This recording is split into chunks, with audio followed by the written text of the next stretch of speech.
Hey guys, tonight we're doing something a little different.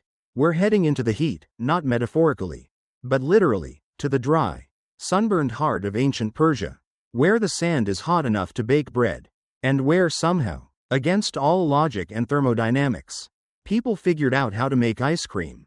You're standing barefoot on the edge of a wide, golden plain. It's just past sunset, and the desert floor is still radiating warmth.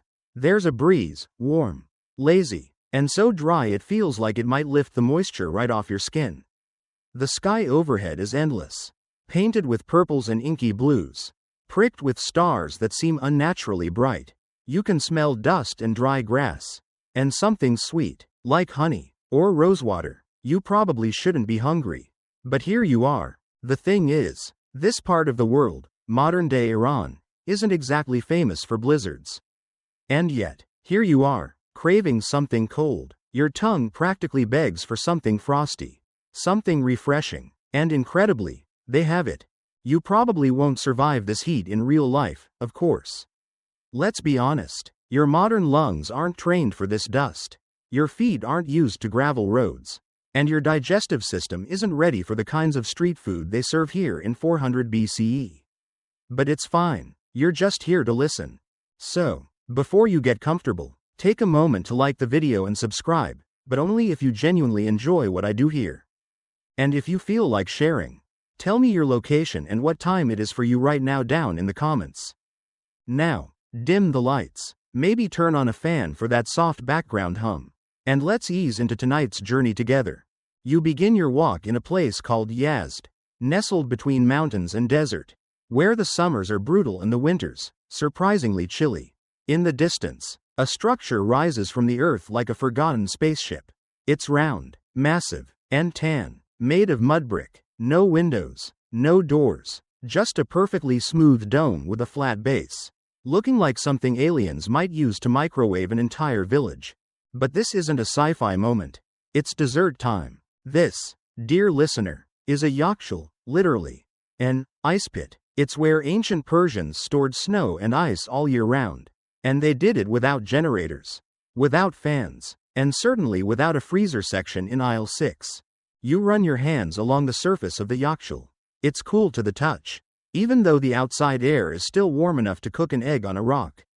The structure's thick walls, sometimes 2 meters deep, are made from a special mortar called sarouj. A genius blend of sand, clay, goat hair, egg whites, lime, and ash. Yes, egg whites. It's like a dessert recipe that got confused and became architecture.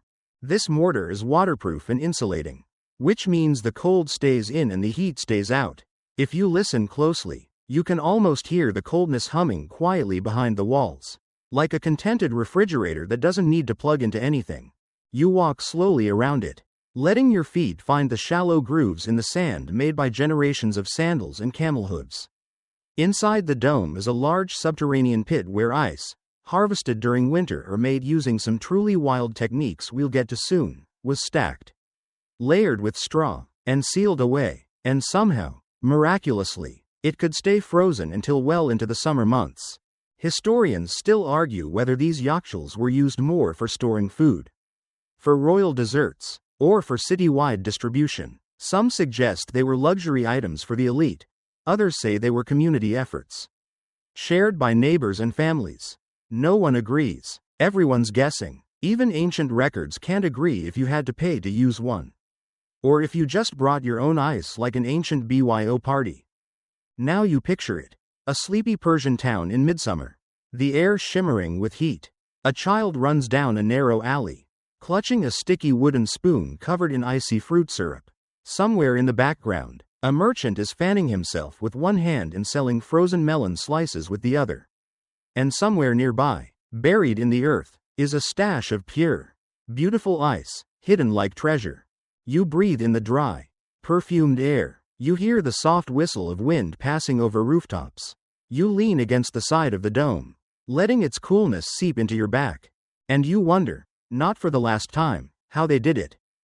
Because everything in your modern brain says this should be impossible. That ice belongs in snowy mountains, not in blistering deserts. That chilled pudding doesn't mix with 110-degree sun. But Persia? Persia laughs at your modern brain. Persia chills its custard anyway. You step through a narrow, shaded passage, your sandals scuffing softly over packed earth, until you find yourself standing before the full majesty of the Yakshul. From a distance, it looked impressive. Up close, it looks improbable. The dome towers over you, maybe 20 meters high. Its smooth curves reflect the late desert light in soft, chalky golds. There's something almost peaceful about it, like a sleeping animal or an earthen sculpture carefully placed by the gods of thermodynamics. And still, it's cold. You duck through a small, arched opening barely high enough to squeeze through without bumping your head. Inside, the air changes immediately. It's a few degrees cooler, with a faint musty scent, earth, straw, and something like old snow. And silence. The thick walls mute the sounds of the outside world until it feels like time itself has slowed. The pit stretches down into the ground, deep, dark, and lined with the same pale sarouge plaster. There's a narrow path spiraling along the inner wall, used by workers to carry ice down in winter and retrieve it in summer. You look down, imagining layers of straw and glistening blocks of ice stacked like a giant wedding cake made by a very committed refrigeration engineer. The brilliance of this dome isn't in the ice itself, though. It's in the design. You run your fingers along the inside wall, feeling the gentle slope of the dome. This wasn't just some random mud igloo. They built it with precise geometric ratios. The domed shape helps circulate cool air and minimize heat absorption, while the wall's insulating thickness prevents melting. And the underground pit? That's not just clever, it's ancient climate control. Cooler air sinks, and in here, it stays trapped and quiet, hugging the ice like a protective blanket. Oh, and did I mention? This thing vents. Yes, the top of the Yakshul has a small hole, an ancient exhaust system that allows warm air to rise and escape, preventing condensation buildup inside. You, a 21st century person, still struggle with freezer burn. Meanwhile, 2.500 years ago, Persian engineers were optimizing airflow with nothing more than mud, logic, and a sincere disdain for warm desserts. Historians still debate whether the exact ratios used in the domes were discovered by trial and error or passed down through secret guild knowledge. Some believe priests were involved, treating Yakshul building like a sacred rite. Others argue it was simply the result of centuries of practical observation. You'd think there'd be records, but like many brilliant technologies of the ancient world, Yakshuls were often built by people who didn't leave written instructions, just incredibly effective monuments to their understanding. You walk slowly around the inside wall, listening to your footsteps echo gently. Above you, a single beam of light filters through the vent, illuminating floating dust particles like golden snow. You imagine what it must have been like for a worker entering this space in midsummer, pulling a block of ice out of the shadows. It must have felt like magic, or, at the very least, like cheating death. But the Yakshul didn't work alone. Most of them were built near qanats, underground channels that tapped into mountain aquifers and brought cold water miles across the desert. This isn't just plumbing. This is ancient hydro-engineering at a scale and subtlety that modern city planners would admire through jealous tears. You kneel near a corner where a hidden qanat might once have flowed beneath your feet. The air here is even cooler, kissed by invisible moisture from deep underground. You try to picture it. Thousands of qanats lacing the arid landscape, quietly delivering life, both water and cold, from distant mountains. This network made Yakshuls possible. It made ice possible, and by extension, it made chilled desserts in the middle of the Iranian plateau more than just a royal fantasy. There's an old story, likely apocryphal, as most good stories are, about a Persian queen who demanded her sherbet be served colder than her rivals. The kitchen staff, terrified of offending royalty or melting their careers, ran miles in the dark to retrieve extra ice. Did it happen? Maybe not, but would you be surprised if it did? Not even a little. Because the ancient Persians didn't just build structures. They built solutions. And now, as you rise to your feet, dusting your hands off slowly, you realize just how much thought went into this cold, quiet dome. It wasn't an afterthought. It was an achievement, a cultural flex, a whispered promise that even in the desert, you could have comfort, luxury, and just maybe, pistachio-flavored snow. The walls around you seem to hum with that promise still. You step outside the yakshul again, blinking as the late day light greets you like a warm hand on the cheek.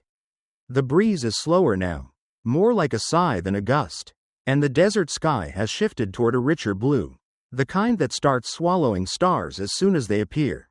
You feel the heat retreating, slowly, reluctantly, but it's still there, clinging to the stones and sand like an overenthusiastic dinner guest. To really appreciate how the Persians managed to freeze things in the desert, you need to understand one more key part of the equation: how they made ice in the first place. Yes, some of it came from the mountains in winter, harvested like glistening treasure and carted down via donkeys and sheer willpower. But sometimes, they made it right there in the desert. No snowstorms required, just a little science, a little magic, and a massive tolerance for staying up all night. You follow a dry footpath to a shallow depression in the ground. It looks like a dried-up pond, maybe 20 meters wide and lined with smooth, flat stone. This is an ice-making pool, known in Persian as a tabastan yak. During the coldest winter nights, these pools filled with water from nearby qanats, and that's when the magic began. Here's the trick. In a desert climate with low humidity and clear skies, the temperature can plummet at night, even when the days are scorching. The wide-open sky acts like a freezer lid, radiating heat away from the earth. If the pool is shallow enough, and if the air is dry enough, and if the sky stays clear, the water freezes. Even without snow, even without storms. Historians still argue whether this technique was discovered by accident or imported from earlier Mesopotamian methods. Some say shepherds noticed their goats' water bowls icing over. Others claim priests planned it using star maps and temperature charts. Whatever the origin, it worked. You kneel at the edge of the stone pool and imagine crouching here centuries ago, wrapped in wool against the sharp night chill, watching a skin of ice slowly grow across the water's surface. It wouldn't be much, just a few centimeters thick, maybe, but every flake of frozen water was precious. The workers would rise before dawn, skimming the ice from the surface before the sun hit, collecting it like fragile treasure and rushing it to the yakshul before it had time to think about melting. Day after day, they'd build up the layers, storing winter inside a mud-brick dream. It's here that the Persian love of cold sweets really comes to life. Because they didn't just store ice to chill grapes or preserve fish. They used it to invent something wildly ahead of its time: faluda. You've never tasted faluda, but you're about to imagine it. It's a delicate, icy dessert made from frozen starch noodles soaked in a syrup of rose water and lime. Sweet, tangy, and floral. It's the kind of dish that makes you forget you're surrounded by sand. Some versions include cherries, others pistachios, and many are served with a side of shock that you're eating this in a land where water itself is a luxury. You sit by the dry pool and picture a servant walking briskly through the dusty alleys of Persepolis, balancing a chilled brass bowl of faluda on a cloth-covered tray, its sides beating with condensation. The emperor is waiting. The syrup is perfectly balanced. The noodles are delicate and just slightly chewy, and the entire thing was made with ice stolen from the very air. It's oddly soothing to think about, like the idea that somewhere, in a world of cracked mud walls and sharp stone towers, someone sat down after a long day of empire running and treated themselves to dessert.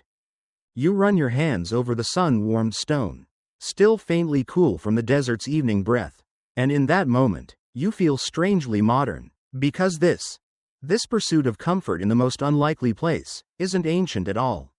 It's timeless. You lean back, stretching out on the sun-warmed earth beside the old freezing pool, and let your mind wander further.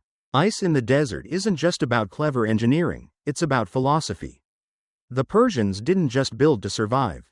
They built to elevate the experience. Comfort wasn't indulgence, it was harmony with the world.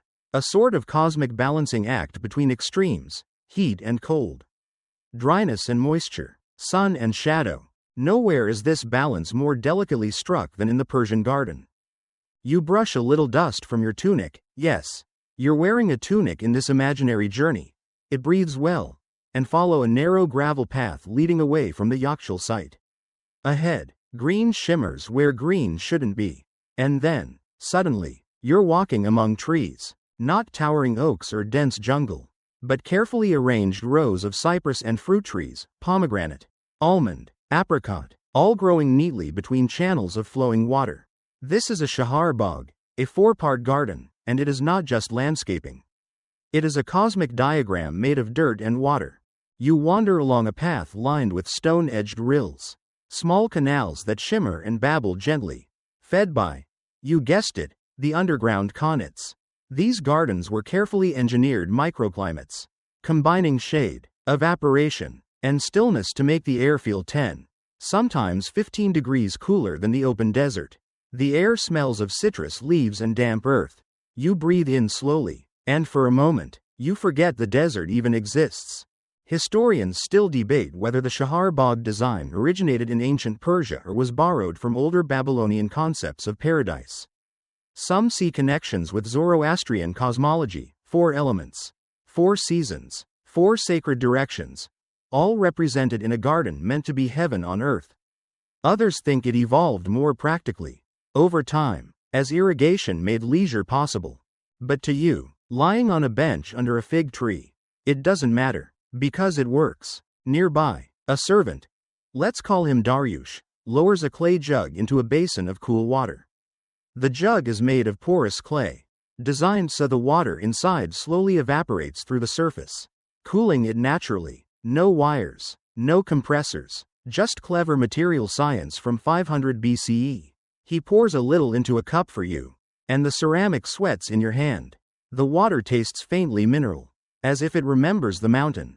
And here's where dessert reappears, because of course, where there's shade, there's sweetness. From a small table under the grape arbor, you retrieve a dish of chilled honey and melon.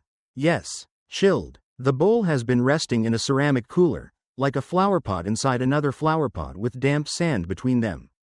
It's called a zir sokt, and it's basically a low-tech fridge.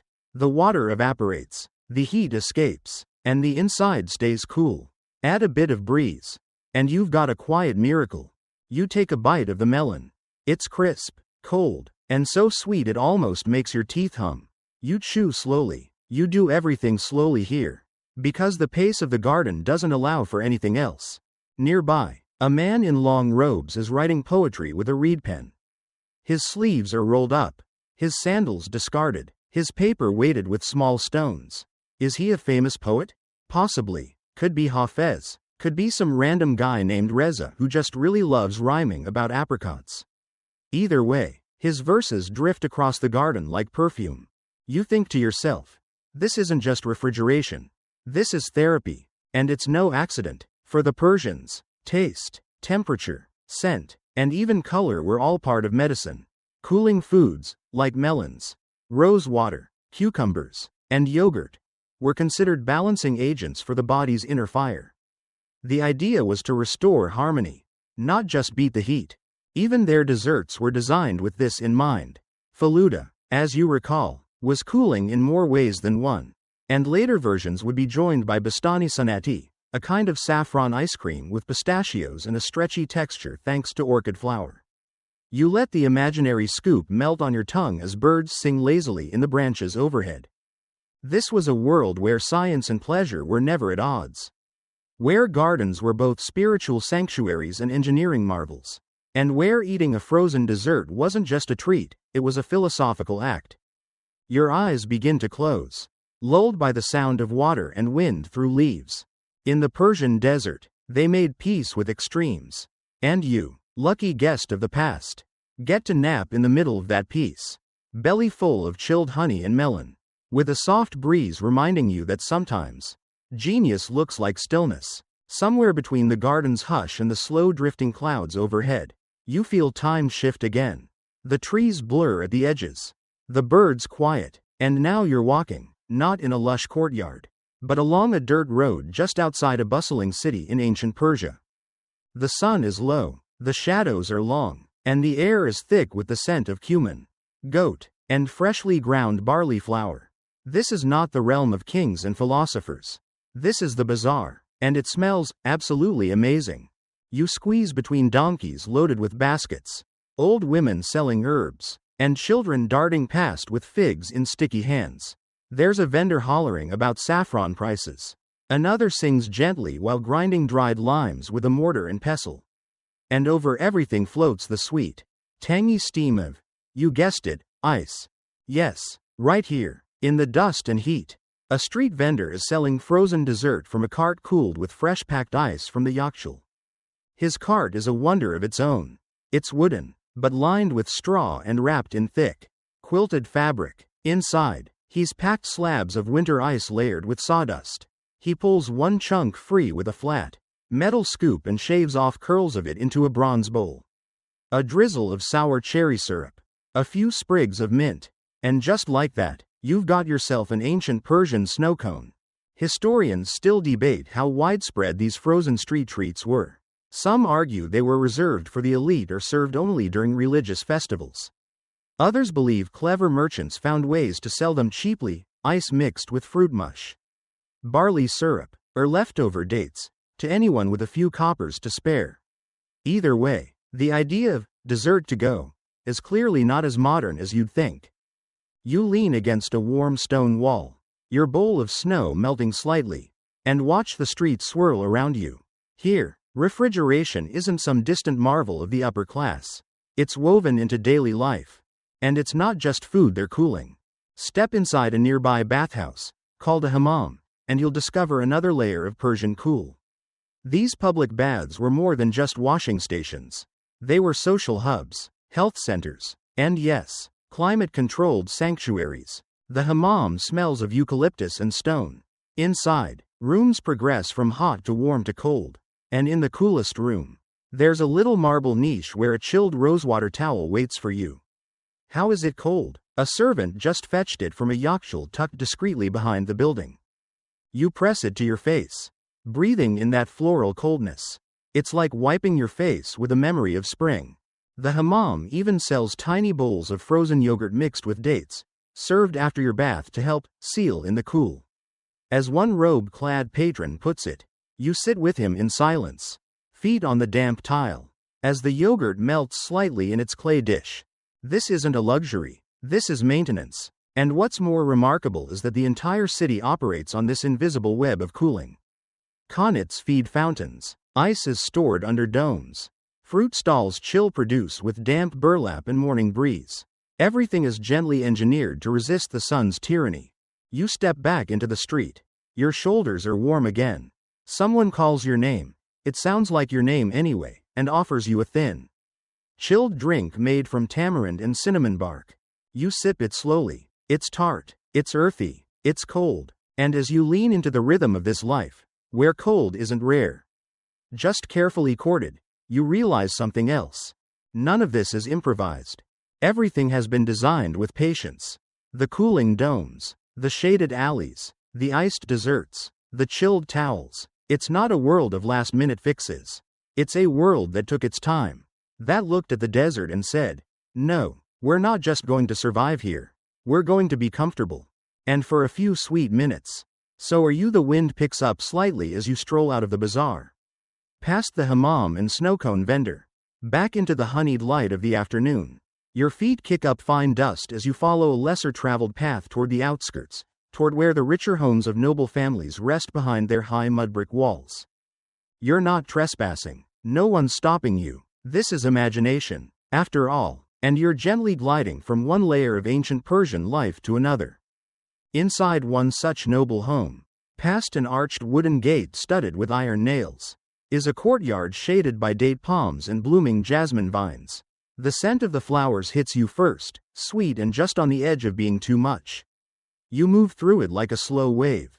Here, the refrigeration game reaches an entirely different level. This isn't about survival or street snacks. This is about prestige. You hear soft footsteps, servants padding across the tile with bowls of dessert. They're carrying something that glistens faintly in the late daylight. Something elegant, something chilled. It's not sorbet. It's not ice cream. It's something else, sherbet. Not the fizzy powder stuff from candy shops, but the real sherbet, known in Persian as sharbet. It's a drinkable dessert made from fruit juices, flower essences like violet or orange blossom, sometimes steeped with herbs or mixed with a splash of rosewater and, yes, served ice cold. The host, a woman in a silk robe embroidered with golden thread, waves you to a cushion.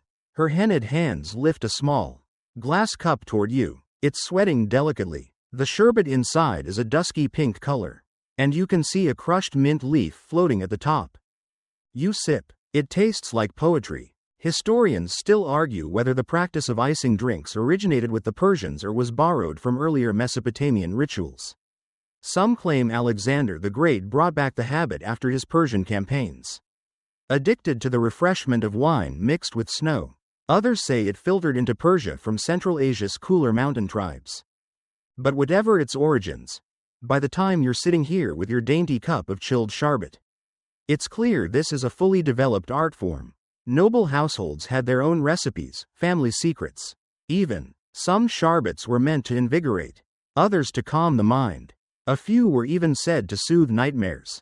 You glance around the courtyard. In one corner, a young boy tends to a small basin filled with flowers floating in cold water.